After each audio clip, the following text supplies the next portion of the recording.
Sebenarnya sih kalau dari user, sebenarnya kalau dari saya pribadi sih, kalau setiap kita nge-review barang nih, terutama dari semua barangnya AMD, kita selalu ngeliat target pasarnya dulu siapa. Kalian itu mau menggunakan laptop itu untuk apa? Dan karena sebenarnya AMD itu kan porsinya sebenarnya banyak banget, dia itu menutupi semua keperluannya kalian, mulai dari yang keperluan kalian untuk fungsi utama adalah traveling, atau fungsi kalian adalah untuk multimedia, atau bahkan untuk gaming pun yang di seri terbarunya AMD itu udah di cover semuanya. Jadi tergantung dari apa yang kalian pilih, dan semua prosesnya AMD yang sekarang untuk laptop-laptop udah cukup jauh, terutama untuk performa yang kita dapatkan sekarang. Dan terutama kalau kita lihat performanya laptopnya AMD saat ini adalah udah mulai menyamai atau bahkan melebihi beberapa desktop prosesor yang bisa kalian beli.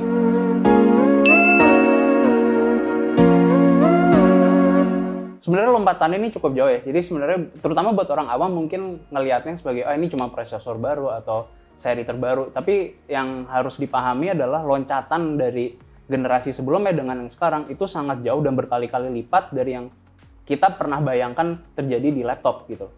Jadi kalau untuk dibilang ini cuma iterasi terbaru dari AMD, ya itu kurang akurat, karena sekarang kita mendapatkan performa yang kita biasa dapatkan di komputer kalian untuk kerja, untuk laptop desktopnya kalian, itu sekarang performa udah bisa kalian dapatkan bahkan di laptop setipis ini gitu. Ini udah 8 core dan 16 thread.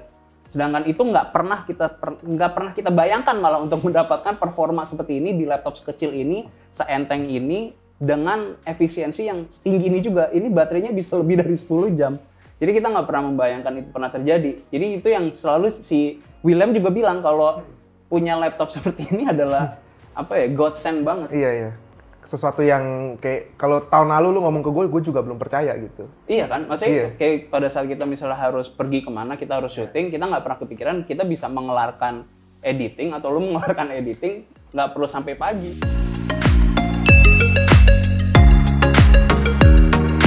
Kalau dari perbedaan sebenarnya arsitekturnya sebenarnya sama, cuman untuk TDP-nya penggunaannya memang beda. Jadi kalau kita ngomongin 4000U series itu sebenarnya untuk kalian yang lebih sering travel atau menginginkan battery life yang sangat lama ya. Sangat-sangat lama ya, itu. Sangat-sangat lama ya. Ini kita bukan ngomongin battery life kayak cuma 6 jam, 7 jam ya. Itu jauh di atas itu.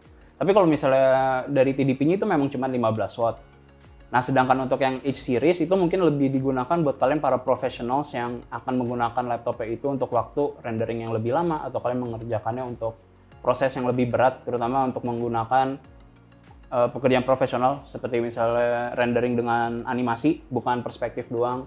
Itu kalian mungkin akan memilih yang H series, atau kalian para gamer memilih H series karena sebenarnya TDP-nya itu di 35 sampai 45. Jadi untuk battery life-nya memang nggak akan seawet yang U series-nya punyanya AMD, tapi bukan berarti yang U series-nya itu jadinya lemah, karena sebenarnya U series-nya juga termasuk sangat kencang, terutama kalau kalian pakai 8 core ya. Iya, itu juga U series-nya juga udah sama-sama 8 core dan 16 thread. Paling cuma clock-nya doang, tapi kalau ngomongin performa sebenarnya kalau menurut gue sih dari yang gue lihat dari sini, orang nggak akan bisa terlalu membedakan jauh juga kalau kalian misalnya untuk rendering. Iya. Menurut lu gimana ya? Kalau menurut gue sih dengan H series-nya. H series-nya lebih di sustain speed-nya sih. Iya, sustain speed-nya jauh lebih lama, lebih stabil. Okay. Berarti otomatis kalau melakukan rendering yang lebih lama, editing itu lama, jadi nggak perlu. Jadi kalau kayak dia ngasih lihat, ini 14 jam lagi kelar, beneran 14 jam lagi gitu. ya. Oke. Kalau sedangkan kalau U series itu lebih use case-nya yang berspeed aja, kayak kalau ngedit itu buat kalau ngedit itu kan kita selalu nge-playback. Nah, itu biasa menggunakan berspeed. Jadi lebih ke segmentasinya juga ya.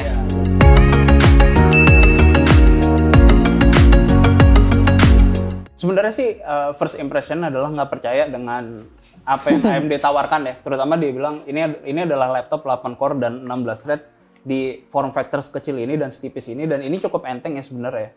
Dan dulu gue selalu bilang kalau kalian adalah pekerja profesional, laptop itu digunakan hanya untuk presentasi kepada kliennya kalian. Kalian kecil banget kemungkinan untuk kalian bisa menggunakannya untuk bekerja. Jadi mendingan bangun PC yang kencang dan segala macam untuk kalian render segala macam, itu semua hasil udah jadi, kalian bisa preview ke klien. Nah, sedangkan dengan melihat ini ya sekarang ya, ini udah menutupi dua-duanya kebutuhan. Jadi kalian bisa merender di sini, kalian bisa presentasi ke klien di satu laptop. Jadi kalian udah nggak perlu lagi punya dua fungsi dan kalian cuma punya monitor doang, dan ini tinggal colok ke monitor kalian dan kerja di sini juga. Jadi itu sih untuk kalau ngomongin G14 yang ukurannya kecil ini tapi performanya benar-benar kenceng banget.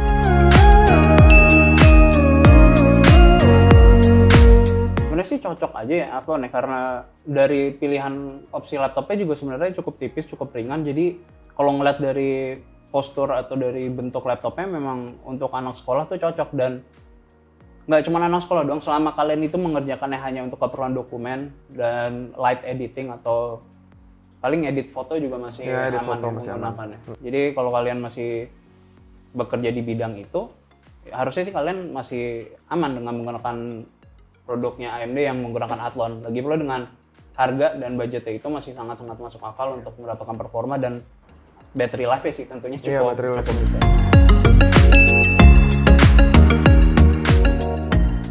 Kalau memang mau pilih laptop yang buat kreator, ada yang ya 4000H series ya, terus buat yang portable atau buat traveler ya, itu bisa 4000 series ya. Walaupun sebenarnya U seriesnya juga bisa buat bersaing juga ya, U series ya. Untuk keperluan profesional.